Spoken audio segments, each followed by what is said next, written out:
You guys made it back from lunch. Amazing. I hope everybody enjoyed their lunch. I had one of those delicious salmon bowls. They let me eat, which was great. And hopefully the sessions have been super engaging for everybody so far. We're excited for the content this afternoon. And then, we always keep something in between you and the cocktail hour. So please believe me, it will come. I'm very excited to announce the next guide for the rest of the hour here, I would say. His name's Jim Wazenius. He's with Skai, and he will introduce his panel. So Jim, welcome. But before I do that, we did have the QR code up. We will follow up with it afterwards. I forgot to mention in an email and so forth. So again, thank you so much for supporting that. It's really important to us that we bring this up at the conference. So Jim, without further ado, you and your panel. Give him a round of applause. Thank you. How was lunch? Everybody doing well? Yes? Energized? Refreshed? Great. I'm really happy to be here today. This is the first day in 2 years I have not had to tell somebody they are on mute. So very pleased to be here. I'm going to take us through our next session on Omnichannel Unwrapped, and I'm really excited to do it. We have two great guests today from P&G and Central Garden and Pet. But before them, I'm going to talk a couple of minutes about what we're thinking about with Omnichannel. I got to admit something. I kind of hate this word. We've been prepping for this for a couple of months now. I've heard it so much. So don't tell the marketing team, but at lunch, I changed the presentation. This is not planned. No, it is. All right.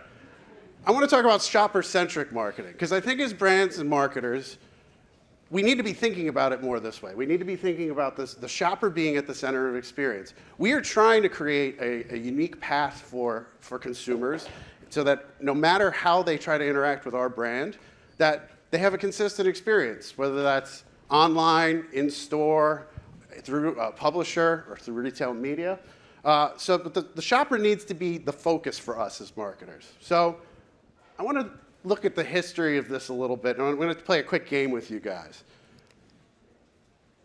This old computer with a website on it, this is an early version of Skai. Who here knows what Skai was called before? Don't say Kenshu, we know it was Kenshu. What was Skai called in the early days? Does anybody know? Oh, I wasn't prepared. All right. No, I got a prize. I got $10 in it for who's got it. Somebody who works here, if you know it. It's Buzzmon, that's right. I'm not going to. It says Buzzmon. Does it? Yeah. I don't know. Oh, okay. So, does anybody know what Buzzmon did? Nick said this earlier. Were people paying attention? Nobody wants to shout it out? Nobody wants $10? I'll buy you a coffee. What? That's right, price comparison. I'm going to get you later. If I throw this, I'm going to poke somebody's eye out. All right. Price comparison, because in the early days of digital, that's what consumers were most concerned about, was price. They wanted best price, they wanted to look at reviews. I mean, that's still part of the game, but that's what we were doing. Since then, Amazon really changed the game, and now all of a sudden convenience is a form of currency. We want things the next day, we want things right away, and we all have had to live up to that expectation. Now, I think the new thing we're looking at more is experiences. As brands and marketers, we have to find new ways to create experiences. Consumers demand this. I think a lot of you have probably seen in the news recently that Nike made an announcement that they were pulling some shoes from Foot Locker. They're pursuing a D2C strategy. And that's super disruptive, but interesting. A lot of brands are going this route.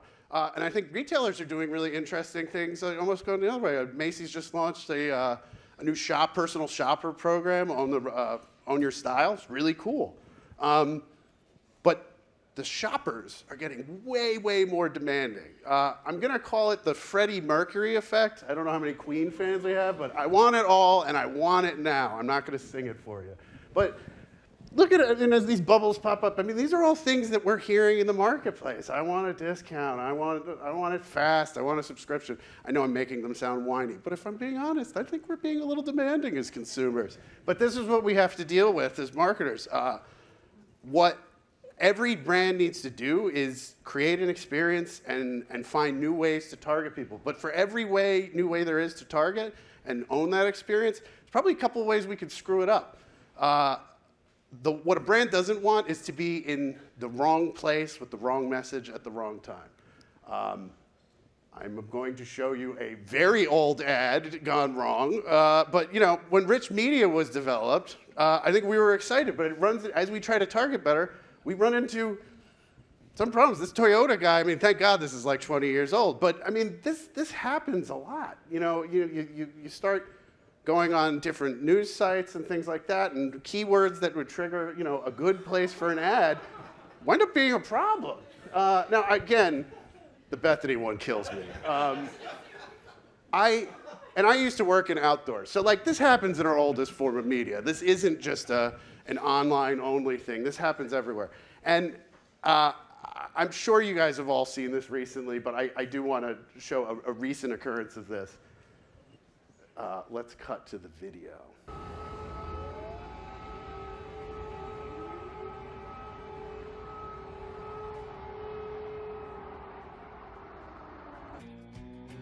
And a little bit of chicken fried. Cold beer on a Friday night. A pair of jeans that fit just right. This is bad for everybody. And please donate today. Obviously, we're very serious about supporting the cause. But I mean, this was bad for Applebee's. They had to pull all their advertising. CNN lost a lot of ad revenue, and but I'm just trying to demonstrate that we can't control every moment of the experience. We're trying. I want to tell a quick personal story. I was thinking about something where, as a shopper, I was at the center of an experience. So a couple weeks ago, we went to California, went to just LA to hang out for a week. I brought my 8-year-old daughter and my 4-year-old son. And they're Star Wars obsessed. They love Star Wars. So we weren't going without going to Disneyland. My first time in Disneyland, but very exciting. Disney does this pretty well. They tie the whole experience in through the app. This is an actual screenshot of the app. You see, it even says my name. I had to really kind of start my whole experience through the app. I booked my tickets for the park. I made a reservation. They were asking me questions about IP stuff, like, do you like Star Wars? Do you like Lilo and Stitch? And I was like, this seems weird, but sure, okay. So the day of, you order your food, you book your rides through the app. So I think my wife and I were even a little skeptical, what, are we just going to be walking around the park with our phone all day? But it's what we did. But the culmination of this trip was that we were going to go on the new Star Wars ride, because like I said, kids are Star Wars obsessed. I booked my ride. I paid extra money to book my ride at a certain time. Who could guess what happened? 2 o'clock, show up. Ride is broken. I don't have a picture to demonstrate this, but people were devastated. It was terrible.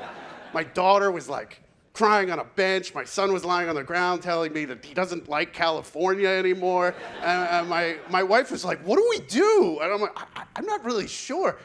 I'll check the app. And I checked the app. And sure enough, hey, Jim, there's an appointment at the Droid Depot. Why don't your kids go and build some robots? And it was great. It was something to do. I spent a lot of money, but at least they were less freaked out. All right, check the app. Ride's still broken. What do we do now? Hey, Jim, Chewbacca is showing up at the Millennium Falcon. Why don't you go see Chewie? Guys, I met Chewbacca. It was great. My wife and I are still a little on edge. Ride's still broken. The kids are like, we're leaving for New York tomorrow. We're not going to get to do this. I don't know. Check the app. Hey, the Cantina's got a reservation if you guys want to go take the edge off. So kids drank some blue milk, and I drank some blue Jedi mind trick thing, and it was amazing. We had a really great time. So all of a sudden, Disney did a great job of taking creating an experience that outweighed the one interaction that was bad. And eventually, we did get on the ride. So I was feeling really positive about it. Also, the character actors there are amazing. They quickly were able to identify that my son was evil, and they recruited him to the Empire. And so he's going off to Evil Space Camp any day now. We're going to miss him. So I guess the question I want to ask everybody in the room tonight is, what are you going to do when your ride breaks? What are you going to do when, as your customer comes to you and your item's out of stock, or it's not in their size, or they They don't have the cat food you like, or hopefully your cat likes. How do you give the customer value when the thing they came for isn't there? And this is what we're all trying to solve. I mean, we're thinking about this a lot at Skai right now. What's the solution? It requires a mind shift for all of us. There's old forms of media, there's new forms of media. As brands and retailers, we have to be everywhere at once with a consistent message. Once upon a time, ads could be bucketed in just a particular response type, but the consumer journey is not linear anymore. Everything, though, does start and end with the shopper. In a shopper-centric world, I think for us, the goal is to make it easy for the customer to go through any and all stages with a consistent and relevant experience. So I think the publishers are thinking of really interesting ways to do this, how to target shoppers more, how to optimize for channels. But I think we have to be thinking a bit about, as brands and marketers, how we're going to reconsider those measurement markers. We talked a lot about data earlier today. You know, what are these new KPIs? How are we measuring? Brands need to think about what products they're trying to sell at what stage in the life cycle. How is their go-to-market? What channels are the best for promoting certain things at any stage in the shopper journey? It's complicated. It's not one size fits all. But in the end, it pays off a lot. Case in point, I paid Disney an extra $500 because their ride broke. So, and I'm happy about it. I'm talking to you all about it. So I want to bring up two really wonderful people who are tackling this in different ways. They have really unique perspectives. So I want to bring up Rory Foster, Director of D2C Innovation at Procter & Gamble, and Katja Colson, Senior Director of E-com Sales at Central Garden & Pet. Please give them a round of applause.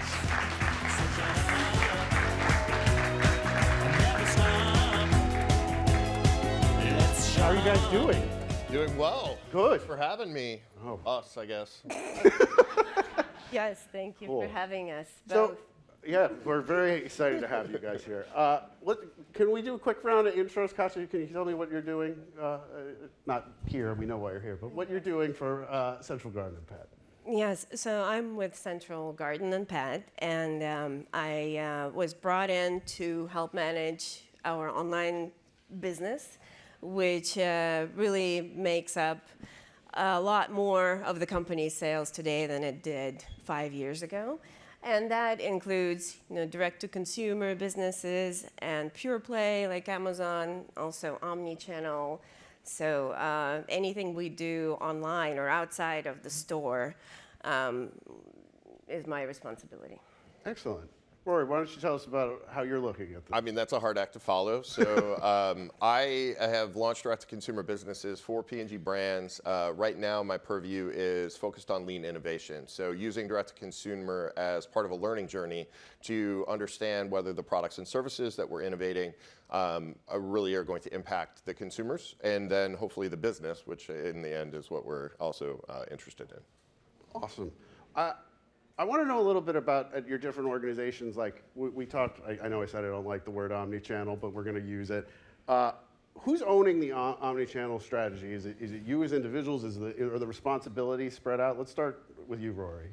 Yeah, so for those of you that don't know about Procter's structure, we have 11 categories. Each one of those is run as its own individual business with central and corporate supporting. So the answer is it depends. For us, it's really on what strategy makes sense for that particular category and how they can best serve the consumers in the end, which being a consumer-centric company, omnichannel is very close to our heart because we want to be where the consumer wants to shop for our goods or what makes their lives better.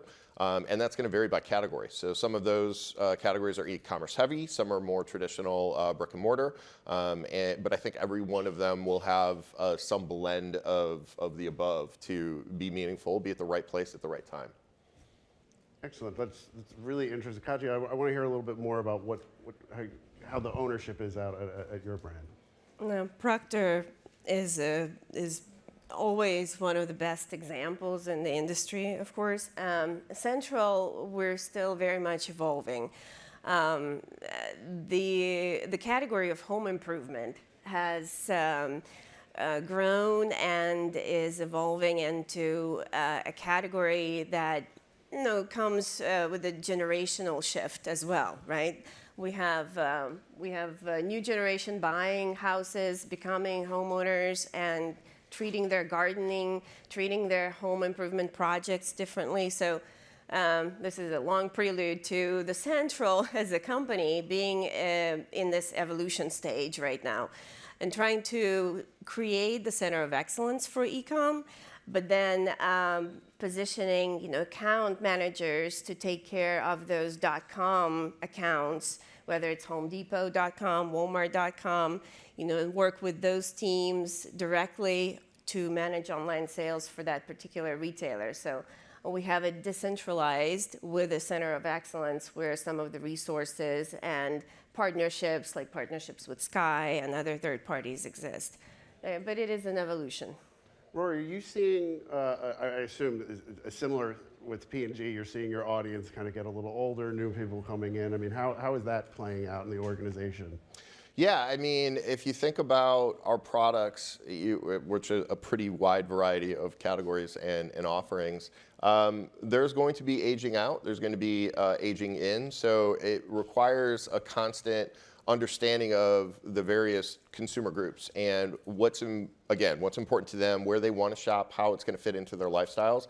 The suburban family of 5 that's got mom and dad running in different directions, chasing kids, very different equation than an urban Gen Zer that's just graduated from college and in their first job.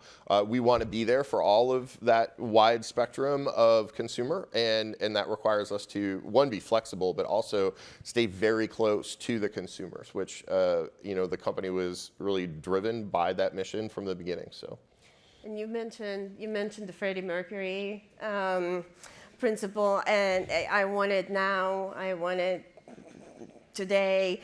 I think the future of commerce and the way we need to approach it is how can we predict what people will want and need? How do we procure that for them, right? And possibly eliminate the cost of last mile delivery, which is a really high cost. Introduce them to the brands that they wouldn't see or wouldn't be familiar with, expand their horizons, but also, cut down on their inventory management.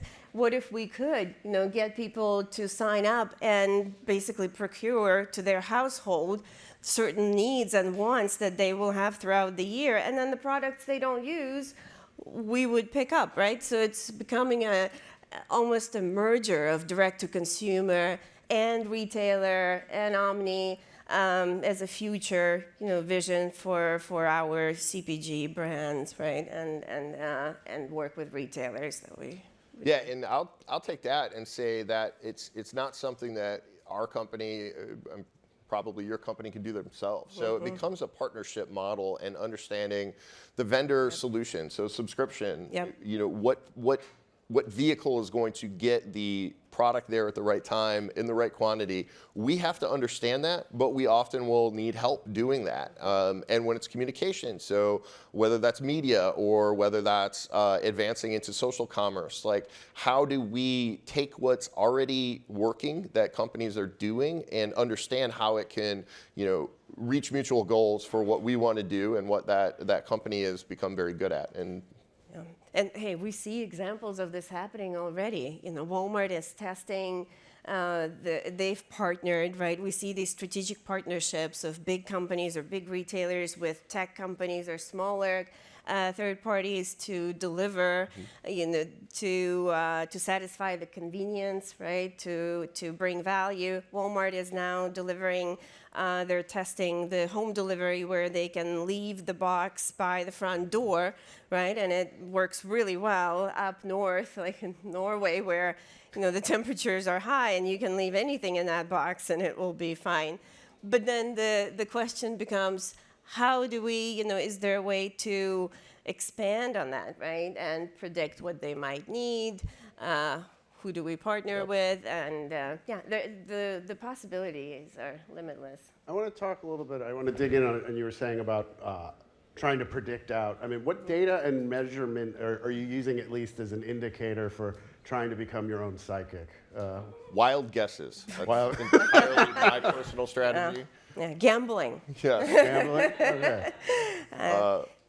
Okay. Well, insights, right? Insights like you have to delegate some of it, especially for companies like Central. If you're smart about it, you will delegate some of it, and then you will use your own brand knowledge, right, and your decades of category learnings to merge with those insights that you've delegated, like with Skai, using your partnership and leveraging the data and information you have to marry that with our category and brand history.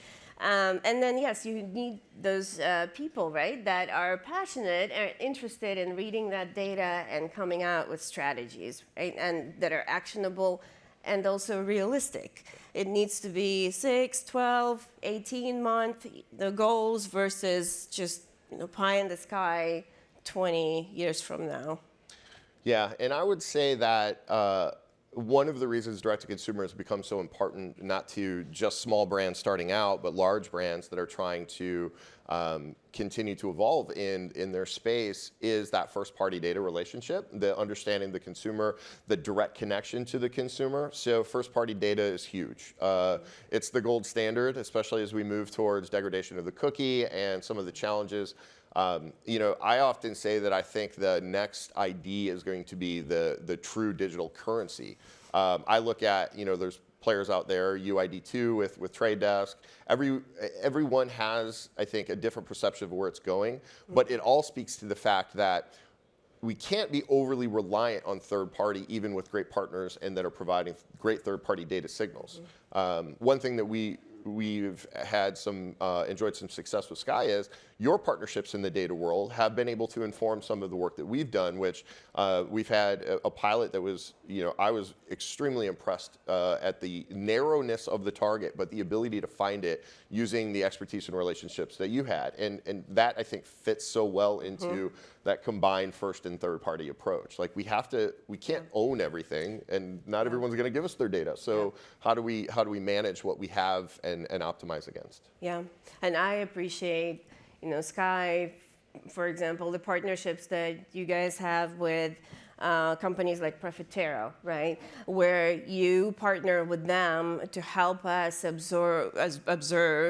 the data that's out there, and whether it comes from first party or shared data that is estimated at times, right? But marrying those together helps us as CPG brands to your point, make it into actionable. But also, I know we've talked about data here already today, and the way of getting some of this data from retailers. I work with retailers every day that may or may not have online data, right? Some of them do not know whether they have it or where it is, and that's absolutely okay. You have to approach them in a way that lets them know that, if and when you get the data, this is what you will do with it, and here's what you can bring back to them. Because when buyer says, we do not share this data, they probably mean I don't know where it is and I don't have time for it, Or if they say, it's too hard for us to gather it, it probably means I don't really see you bringing value to me if I go do it, right? So you have to proactively build the case, and it's not always easy. It would be nice if we could all go to Disney and have a similar experience, but use the Fantasia magic wand and turn unstructured data into actionable data. I mean, that's the next I challenge the project startup we're working. community to figure that one out. I love that.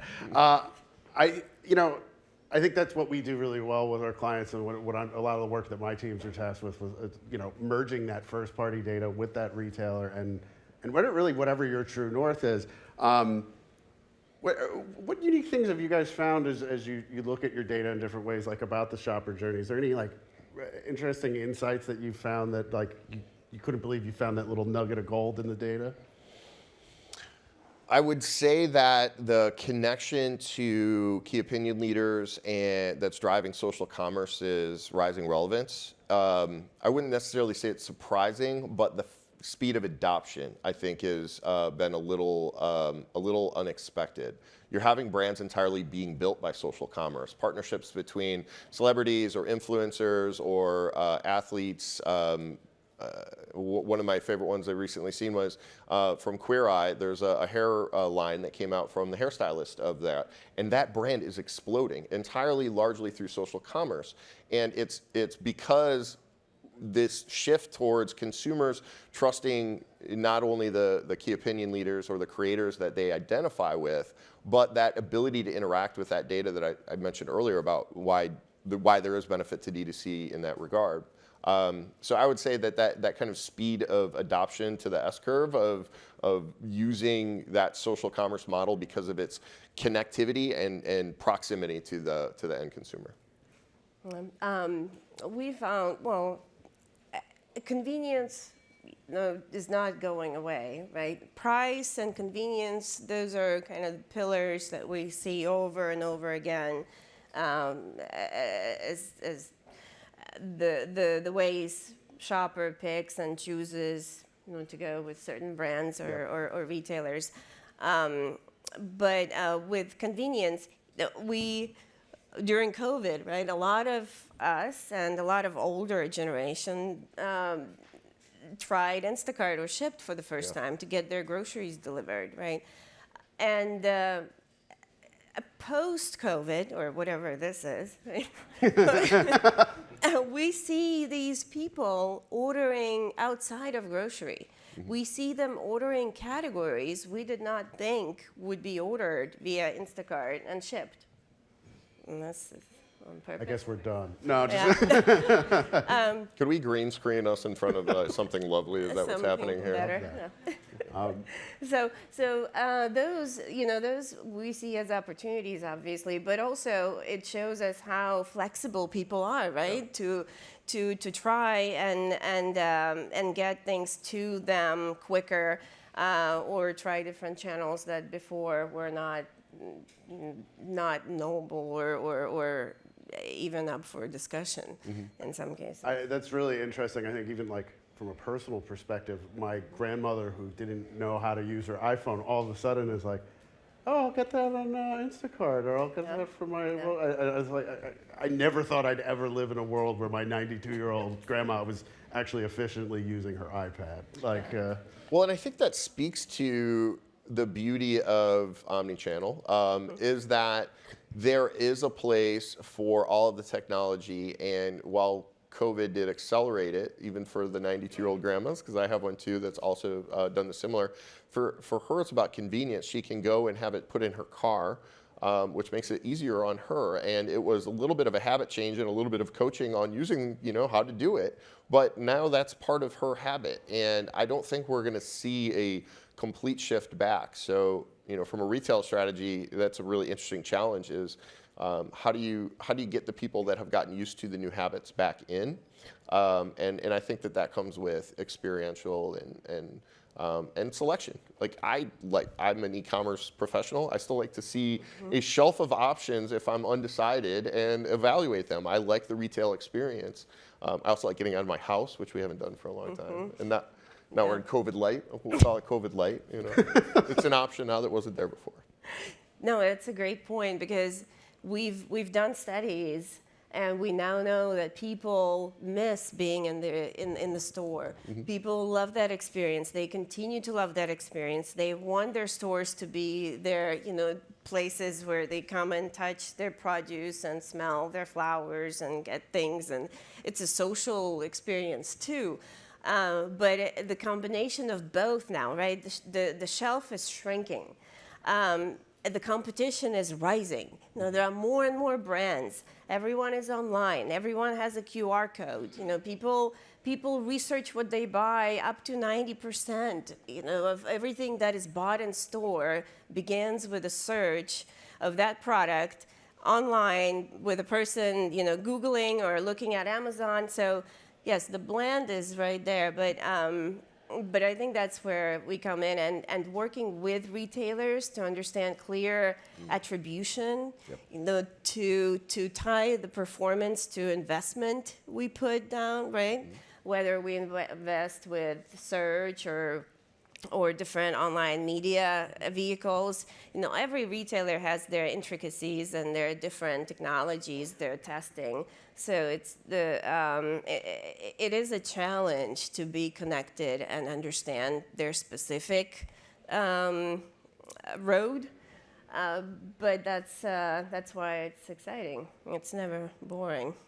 As you think through the direct-to-consumer, or even just the verticals in general we're talking about here, like you've seen some insights across like certain things that used to not be shipped are now getting shipped. Is there anything that you're seeing the other way that people are like, oh, I'd much rather go to the store for this? This is opinion, not fact, but I think it's if there is a bit of discovery, if there is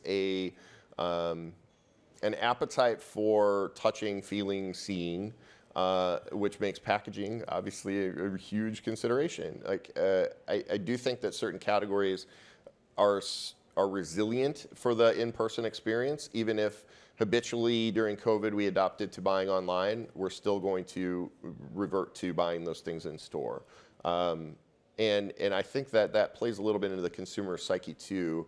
Like, I don't want to leave a larger carbon footprint than possible. So if I can go and pick up and carry something and put it in my car myself and take it home versus having a truck running around, like, I'll make that choice. And I don't think I'm unique in that. So there are, I think, different consumer psychological considerations, and I think that there's habit as well as, being able to compare two products in your hand, looking at them if you're undecided. There's an experience there that you can look at ingredients, you can judge whether or not you feel it's got weight that's going to, like, I'm paying the same price, does this one give it a little more, I think some of that nuanced behavior is going to keep it super relevant for even surprising categories.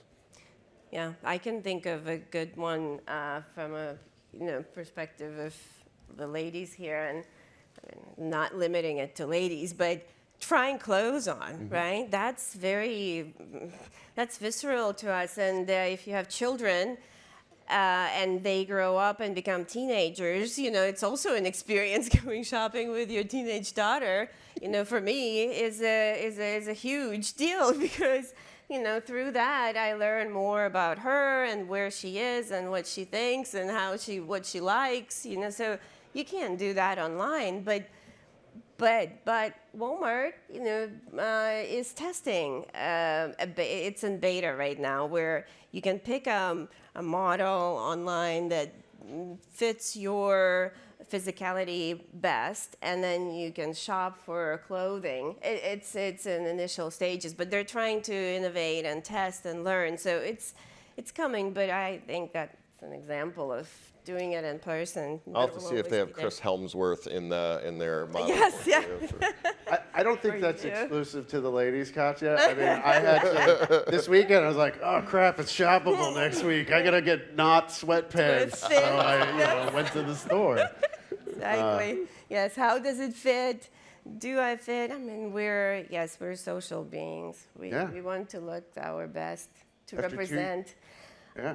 And also, this whole Omni universe, we're blending generations here, right? We're blending generations of people that have been solely dedicated to brick and mortar store operations. We still have, in our companies, we have people who've been doing this for 30, 35 years. They do not know what Omni means. They don't know what search is. They think search is, looking for a missing person. They don't. So it's our job. I feel like a lot of people in this room, our job becomes educating and also linking those generations together. I think this is an opportunity to take a younger generation that's coming up that is so comfortable with digital shopping in general, and introducing them to the older generation where they can learn. So if you have people in your company that have never had, in-store experience, have never stocked shelves, have them go and stock shelves and talk to the guy who's been doing it for 30 years, on the retail team. But then the guy who's been doing it in store, have him, shop on Instacart or Shipped and have that experience. We can learn so much from those, and get better, and make less mistakes. Yeah, and I would say that that ties to the importance of personas and consumer journey mapping too, is understanding how the consumers ranging from Gen Zs to retirees, how they're going to engage with your brand if you have a broad target. If you have a narrow target, where are they going to touch? How are we going to impact them? How are we going to be meaningful to them and reach them at the right place and at the right time in that journey? And I think that to your point, having that differentiated experience from the company, from the brand side that's trying to reach them, we're going to get rich insights that necessarily the qual and qual panels won't provide, because we're living it. We have the experience of somebody that's been going in and meeting with a retailer and has been stocking shelves for their whole career, can give a very specific insight that somebody that's only been on e-commerce through grad school will ever understand. So exactly. That was a great point. So I love that. I think as we think about arguably brick and mortar retailers probably have the in-person experience, at least a bit of a jump on that. What are you guys thinking about digital experience? How are you guys trying to connect more online? There's new shopper ad formats. How are you thinking about that side of the experience? Yeah, I touched on it a little bit. I think that social commerce is going to be big. So whether that's live selling and bifurcating streams so that you're in multiple places at once, and it doesn't necessarily have to be a celebritant or an influencer. We have brand people that are doing that work, that are passionate about their brand, and they want to demonstrate how this new form or this new product is going to improve your life. And you can get that authenticity through there. And I say authenticity. I was at South by Southwest last week and had the joy and challenge of being at TikTok at one of their creator panels. And they said that word over and over, and quite honestly, at a certain point, I questioned the authenticity of the use of it. But I came to understand that whether or not they're using that, and whether or not that maybe that's a packaged way of describing the work they're doing, they really believe that. They are connecting with their people, and we as marketers have to take something from that and really imbue it into our DNA as how we're interacting. So I would say that live stream, shoppable ad formats, social and m-commerce are all going to really drive this next wave, leading to meta really, which would be meta commerce. Yeah, absolutely. No, and I think we have an opportunity with home improvement categories specifically to step into the augmented reality space, and we've done it in other categories, right? And some have done it really well. Most recently, Pinterest, I think, has launched an augmented reality. Look where it is, or I forget what it's called, but it's also in testing. And I see home improvement categories utilizing it all the time, to put things in your house and see how it looks or how it fits, and then have options potentially, of how big your house or your yard is, or what pets you have, what they look like, and then answering some questions. So the mix of learning their habits and then augmented reality. I came from the media agency world before my time at Skai, and I worked in traditional media and television, radio, outdoor, all that. And I think for me personally, I'm finding it interesting to see how what's old is new again. Yeah. I think you brought up an example of TikTok. We recently met with some folks through some clients at TikTok. And I was like, it's really cool. I was noticing a lot of budgets are heading this way. It's very interesting. And they're like, we're an entertainment company. And I was like, you're not social media? Okay, no, they're an entertainment company. They're looking at themselves as a broadcast platform. Well, I think you can be both, right? Right? I mean, they can prefer to be called one or another depending on the time of the year. But I think they're both. I think they're both and more. They can also become almost a D2C, right, a channel. Well, we haven't even touched on podcasts. Speaking of old to yes. new, Yeah. I mean Yeah. that Radio. that whole model is literally, your morning show or your talker that you're listening to them, you're engaged with them, and you're generally going to try what they're selling because you have that trust relationships. And podcasts have exploded for that exact reason. Yep. It's captive audience of one that they get to speak directly to. So yeah, I love that. Old is always new again. I'm embarrassed to admit how many mattresses I bought because of something I heard on a podcast. Yeah, So I much bought cash some out. things I'm not proud of, yes, because of the podcast. Well, but that's the beauty of it, right? You do try new things, and that allows brands to grow and become great brands that wouldn't have an opportunity to do so, via these channels we didn't have before.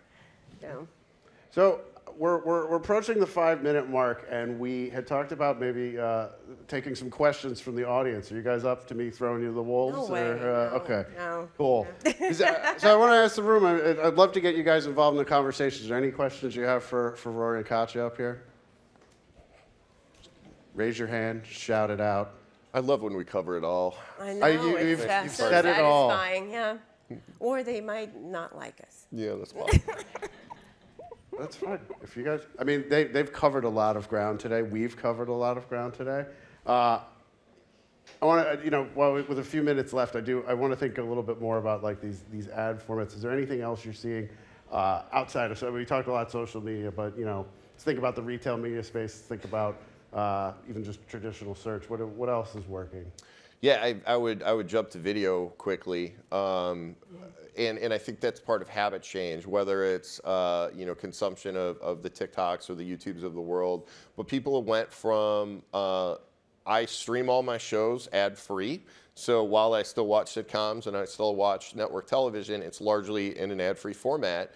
So when I am going to see some sort of video content, I'm choosing to, which I think makes that branded content space a really exciting place to play around in.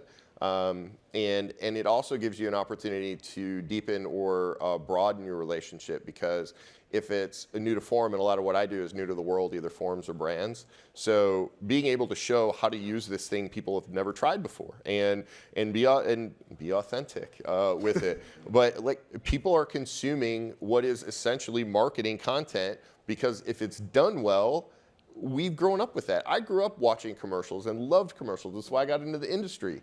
But now I find that my content consumption I like in one place, and my commercial consumption I like in another place. So I think video is going to be a powerful player forever. Absolutely.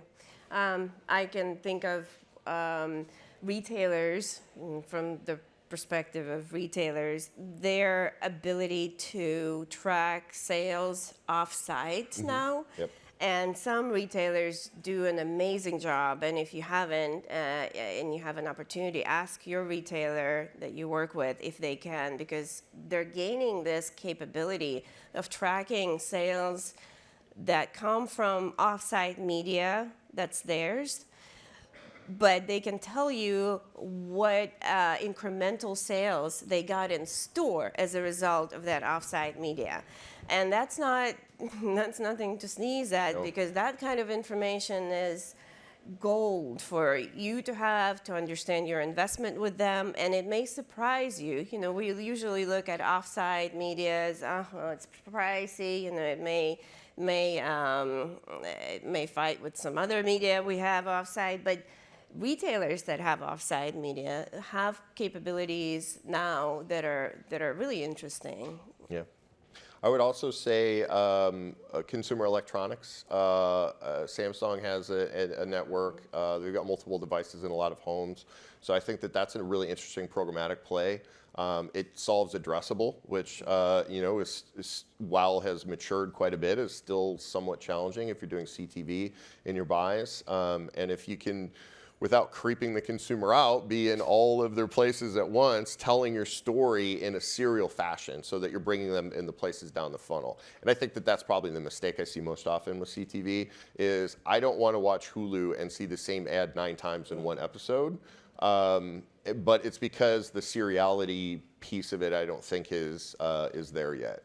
So if we can get to brand storytelling and using those pinpoint accurate targeting mechanisms, then I think one, adoption will grow, but also acceptance from the consumer will also grow. And we'll be able to predict their behaviors that much better too. Yeah. So that, Yeah, I mean, we didn't even touch on it too much today, but like creative and taking that data that you're receiving and how that's informing other channels. I mean, how are you guys thinking about that? Are you seeing a reverse of digital to back to traditional? Like what's working online, we should put it on TV? Definitely think that that's coming when you think about some of the entertainment pieces of it. So Tide, we had a really fun series for Tide Cold where we brought in Ice-T and we brought in Stone Cold Steve Austin, and it was a really entertaining but more web serial version that was then distributed on broadcast. And those are funny ads, but they pinpoint the whole point of it, which is you save energy and it's a more green solution without sacrificing performance with Tide Cold. So having that fun, entertaining, creative concept to deliver that message that is counterintuitive to when I think how to get dirty clothes clean, habitually it's hot water, and that's not necessarily the case. So using great creative to communicate that, I think is magic. I mean, really for the consumer. yeah, we've tried. No, we're out of time. But we've tried. Flip the Turf campaign, and you can look it up. But it was something very similar, right? Something to take something really mundane, or using everybody's love of football, right? And thinking of a turf building that's specific to your region, right? Specific to your team, and using the teams as the spokespeople for their grass, basically. So it was done as a pilot around Super Bowl. I hope we do it again because it was a great example of this. Yes, yeah. I can't thank you guys enough. I know we're out of time, but I loved our conversation today, and thank you both for being here. Please give it up for Rory and Katja. Thanks for having us.